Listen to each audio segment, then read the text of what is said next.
Hello. And welcome to Let the Girls Play. I'm Play. Kelsey Bailey. I'm Amelia Bain. And we're here to talk about the WNBA and beyond. To infinity and beyond. I said it last episode, but when the season ended, we thought, all right, we'll take a little break. No, there is so much basketball happening. There's so much women's basketball. And we have a podcast about women's basketball. So here we are, locked in. Here we are locked in. So let's talk about what's happening around the league. Because it's been a little bit of a quiet week since we last recorded, but what is coming up on the schedule is about to be freaking huge. We have the expansion draft happening on December 6th. The league will never be the same. It will never, none of us will ever be the same. Relationships will be tested. Friendships will be broken. Mm-hmm. Coaches and players will be split. Lovers turn to teammates. Lovers turn to rivals. Coaches turn to players. Players turn to Ooh. coaches. They should really let us do the ads for the draft.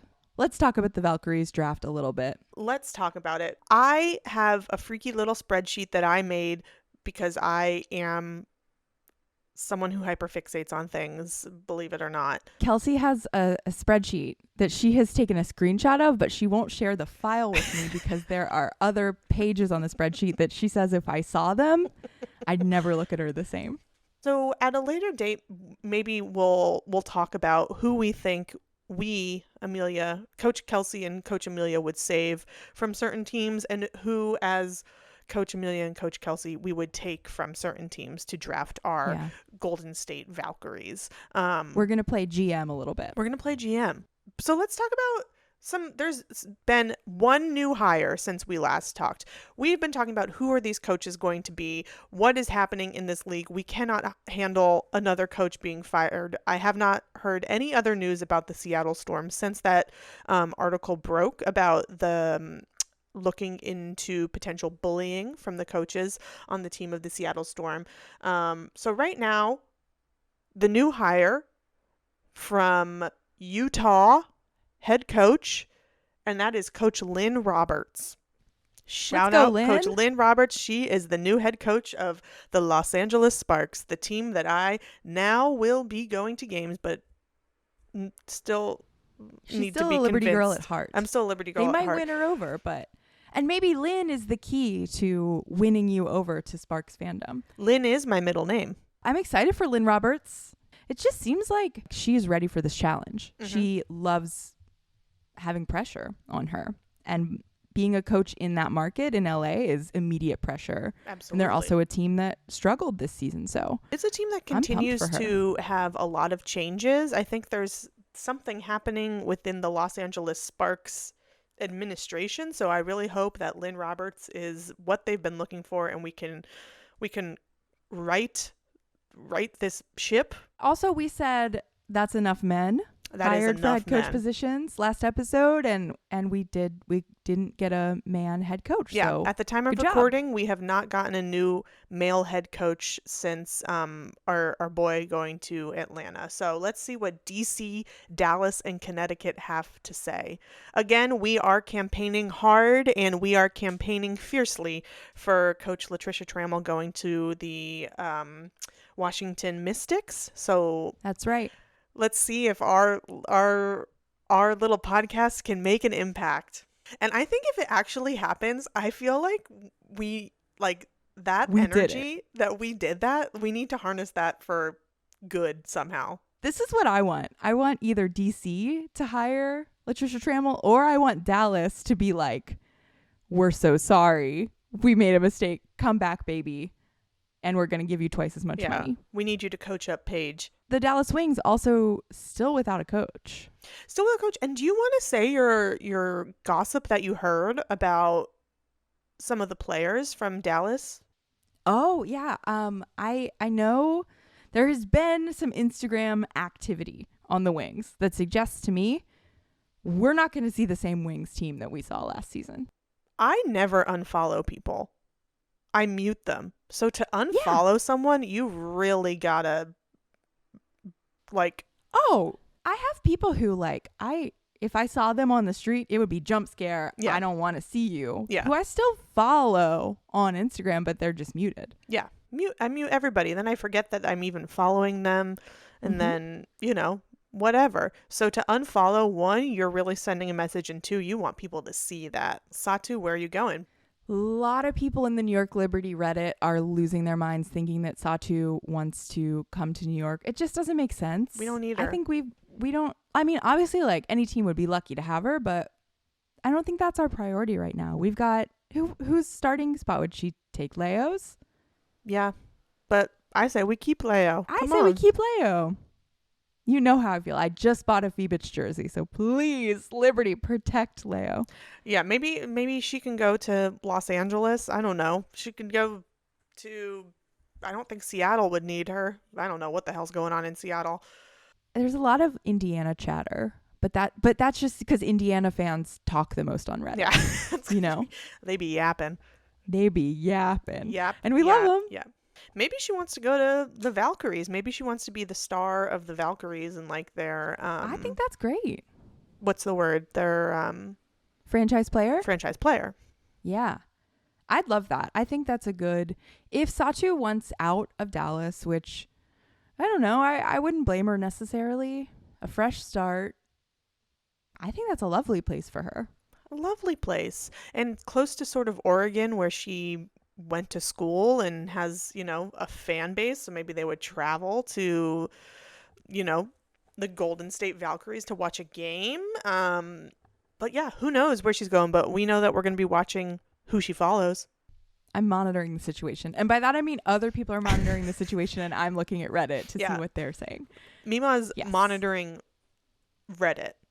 I'm monitoring the monitoring. Yeah. Who watches The Watchmen? Mima. That's right. The gosh. final line of defense is Mima, the final Is Mima. boss. I'm the final boss of the WNBA toxic fandom. Mm-hmm. So we are going to come to you with a more thorough predictions episode next week. And yeah, I can't wait to get let into the next sphere of spreadsheet. Absolutely. And Kelsey. I do give you permission to share this spreadsheet in any sort of editing that you need to do, the screen grab that I shared. Thank you. So that's sort of what's happening around the league. People are unfollowing. We got a new coach.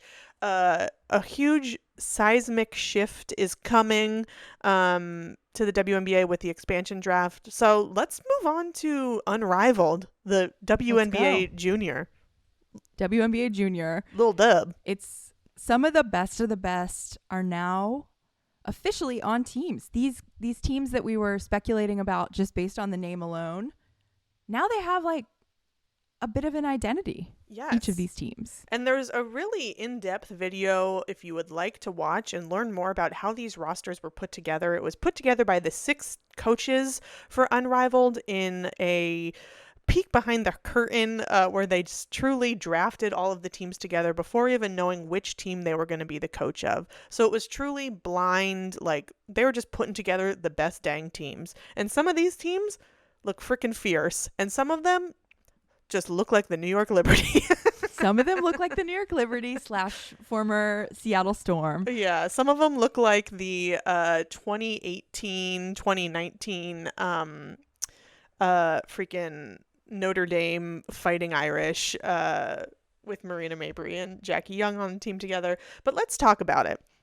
I'm going to say something. Uh-oh. I will not be rooting for New York Liberty Junior. And maybe that makes me a bad New York Liberty fan, but like I want to get to know some of these other players, and I want to put my psycho fan energy to some other players to give them some love too. Are you still sticking with the Phantom? Let me see. Honestly, at this point, I love the Phantom. Phantom because of Basketball Marina Club. Mabry. Well, listen, I already love the name because, as I said, it was my high school mascot. But then you bring in Marina Mabry, you bring in Silent Assassin Jackie Young, you bring in Tip Hayes, you give me Brittany Griner, Satu Sabali, and a wild card. Come on, we should that note is a there team. are these teams were put together, and there are two wild spot spots Wild card left. spots. Yes, on the Lunar Owls and the Phantom, because 34 players have been announced. So there's still 2 remaining. So who will those 2 be? Unrivaled has an opportunity here to do something very funny and put Nancy Lieberman and Lisa Leslie on these teams. Lisa Leslie. Oh, gosh. We've been trying to get them back in the league via our program, Masked Player. Yes. And that is where it's Masked Singer meets the WNBA, where we have a player who is in a costume and we're like, who the hell is this? And then we get to reveal who it is. Yes. Yeah, I don't know. There's a lot of people, of course, who want it to be Caitlin Clark. She has said so many times, I'm not doing it. I'm taking this off season to play golf Play and some golf. rest. Yeah, I am. And she deserves that rest for sure. I would love, and you know what? If I had a nickel for every time I said her damn name, Elena Deladon, to do this, I would love for Benijah Laney to be one of the people on these teams. I would love to see Maureen Johannes coming back from her time overseas and getting in on this 3-on-3, because I think she would be phenomenal at it. What about that 3-on-3 player from the Olympics, Sierra Burdick? Yeah, Sierra Burdick. That could be fun to sort of have some, like, this is her bread and butter. So why not have her in her? That could be super fun. I cannot decide who I am rooting for, if I'm being completely honest. I think the thing that I know we just said we don't like the Little Liberty, which is the Mist team that has Brianna Stewart and Courtney Vandersloot. The thing that I do like about the Mist is that it's 4 veterans, including my girl Dejanay Carrington, and then 2 rookies, which I think is really fun. And it's sort of like going to be interesting to see how Rakia and Aaliyah play with those four vets. And that was an interesting part of the draft, was they were talking about player development being a consideration for building these teams, and Rakia getting to learn under Brianna Stewart. Same with Aaliyah Edwards. I like that too. I think that's. And I'll say I'm also excited to see the Rose play together, to get to see Chelsea Gray and Brittany Sykes playing together again. They last played together on the Los Angeles Sparks. To see Azare and Kalia Copper playing together again from the Chicago Sky days. So there's some like fun overlap. I think the only team that I'm kind of like, their wild card better be really freaking good. I would say maybe the Lunar Owls is the only team where I'm kind of like, let's see what's fun here, you know? I mean, and they got Natasha Cloud, so that's always going to be my number one. Also, they've got 3-point contest and skills contest champion Alicia Gray on their team. So, I mean, don't sleep on Alicia Gray. Yeah, she also gold medalist for the 3-on-3 in Tokyo. Yeah. So that's an interesting, like, players who've played 3-on-3 have to have some advantage here, right? Like, they just kind of know what's going to happen. Yeah, that team that won the gold in 2020 was Alicia Gray, Jackie Young, Kelsey Plum, and Steph Dolson. Yeah. So Jackie on my Phantom basketball club, and Tiffany Hayes, of course, played for Azerbaijan in the most recent Olympics, was tearing it up out on the 3-on-3 court. And then Ryan Howard and Dearica Hamby, who played together at this past Olympics, winning bronze on the same team with Vinyl. I mean, it's all so fun. And I cannot wait to see who these 2 wild cards are. I can't wait either. And I gotta say, I'm excited to get to know, like, I know Jordan Canada, Ray Burrell, Lexi Hull, kind of, but I'm excited to get to know them more, to have like a reason to really watch them closely. To really see them shine. Yeah, to see them shine. My friend Jordan Canada, of course, of the Atlanta Dream, my close friend. Yes. Yeah, I don't know. TBD. I need to wait to see who the wild cards are to really put my stake into a team and say this is who I'm riding with for this. And maybe I need to watch the first round of games too. I think so. Also, I really want to say I loved meeting these coaches in this way, getting to see these coaches interact with one another in a kind of reality show with music under it. It made me really, I like Phil Handy. I don't know anything about him, but like I immediately was like, I like this guy. He And was I like an wish we assistant would coach for have- the Lakers for like a really the long Lakers. time, right? Yeah. I think so. And I wish that we had our WNBA coaches who we love, who I think we love in a way that we've like created these Parasocial. narratives. Yeah. Mm-hmm.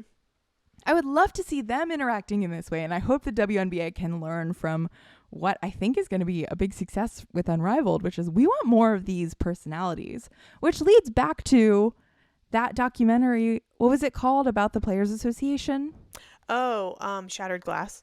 Yeah. I remember one point that they were making was players need to be recognizable and like known in the same way that NBA players are so that they can get endorsement deals and be in commercials. And so people get to know them more. And so I hope that that is one of the things that comes out of Unrivaled is that we just get to know these players and these coaches and they all get so much money from endorsements. I hope they get so much money. And I think the other thing is that we're going to be getting new narratives that aren't like everyone's being mean to this one player or like whatever. That's the only narrative that exists right now, for the most part. That's really exciting. And that's kind of why I feel a little bit like I love the players on the Mist, all of them, but I'm a little bit like I'm going to give my attention to some of these other teams because they deserve it. Yeah. Because I've given Brianna Stewart and Courtney Vandersloot so much of my energy. Yeah. And I will do it as soon as the next season starts. Absolutely. I'm right back at it. But I'm taking a little break from that. If they're on a team together, because according to my spreadsheet, I would not save Sloot as one of the 6. No, I wouldn't either, but I don't know that a team would take her. Yeah, that's fair. Because she might retire soon. Yeah. My friend. Like our best friend, Courtney friend. Vandersloot.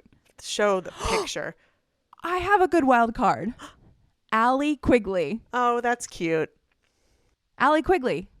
Put her on, let's see, either Phantom or who needs 3-point shooting? I would say More. put her on Phantom. Put her on Phantom. Let's go. She's probably going to be down there already. You know who else is probably going to be in Miami a lot because of having a boyfriend who lives in Miami? Asia Wilson. She already said she's not going to play. I know, and she shouldn't. She deserves some rest. She'll go watch. She'll go watch, yeah. She'll sit next to you. She better. Because, oh, do you want to share your news memo? Kelsey, I bought tickets. I will be watching 2 basketball games in early February. I'm so excited. I like panic and I blacked out and I somehow bought front row baseline seats. So I'm going to be like chattering in the players' ears while they're inbounding the ball. That's so fun. I'm really excited. And I just can't wait. I need you to send me the information again so I can look up and see if I can buy tickets. If you can still. get tickets yeah, for the same. I'll probably yeah. be way behind you, but we'll still be in the same arena. How big can a 3-on-3 arena be? I want to give whatever the opposite of a shout out is to, I want to shout at. Oh. That's it. I'm going to shout at the people who are buying tickets and then already putting them up for resale for like $800. That's not the goal here. And that doesn't give, our players don't get any more money from that. Mm-mm. It's just you. So look at yourself in the mirror and know that you are being shouted at in a calm voice by me. I don't like it. The scariest of shouting ats, I would say, when it's in a calm voice. It's just like voice. Okay, let me do it in an even calmer voice. If you are buying tickets and you are relisting them for a lot of money, just know that you have to live with yourself. And I'm watching. That was scary, right, Kelsey? Did you hear me singing Enya underneath? Yeah, I loved it. If you have to resell your tickets, resell them face value, or if you like just can't help yourself, add like $10 or something. But do not try to make a buck off of this. No, go snatch up Furbies or whatever the hot toy is this year and leave us the hell alone. You know what? I heard Beanie Babies are finally going to they're making a comeback. Time to bust out my Princess Diana Beanie Baby. Let's go. See how much that thing's worth. How much them thangs banging? I just caught in your mirror your headboard, and it really does look like a basketball to me. Fans in the chat, does this headboard look like a basketball? I want you to get a mural of your headboard going into a hoop. Fans in the chat, did I accidentally hyperfixate too close to the sun and get a basketball headboard? Let me know in the chat. Did. Let her know in the chat. Well, Mima, this is Thanksgiving week after all. And should we talk about what we're thankful for? Because it's been such a wonderful year of women's basketball. I would love to know what rises to the top on your thankful list. Oh, there's just so many things in the basketball world to be thankful for. I mean, we've been blessed by so much this year, but I'm going to take it to college basketball. Okay. For my thing I'm thankful for. And I am thankful that number 5 UCLA beat number 1 South Carolina, not because I want South Carolina to lose. They had to lose eventually. I love Dawn Staley. I love the Gamecocks. I ride for South Carolina. They might win another national championship, but I'm just thankful that they lost because we need to be reminded that they are human so that when they win, it's exciting. Absolutely. And it's also like it had to happen at some point. You can't keep that going. That's such insane pressure. We got the cool narrative of how long they were able to win, and this is coming from someone who is a Gamecocks fan. I got the sweatshirt in my drawer. But She's been to the Asia Wilson statue. Girl, I stood outside that Asia Wilson statue. I educated a boomer white man about who Asia Wilson is. It was such a nice win, and shout out to UCLA. Lauren Betts, despite it all, they were locking her up. They knew that she was their secret weapon, and they still were able to freaking cream them. I love Lauren Betts. Dawn Staley gave like a lot of respect to the team in the post-game presser too. Was like, we do that to teams most nights. They did it to us tonight.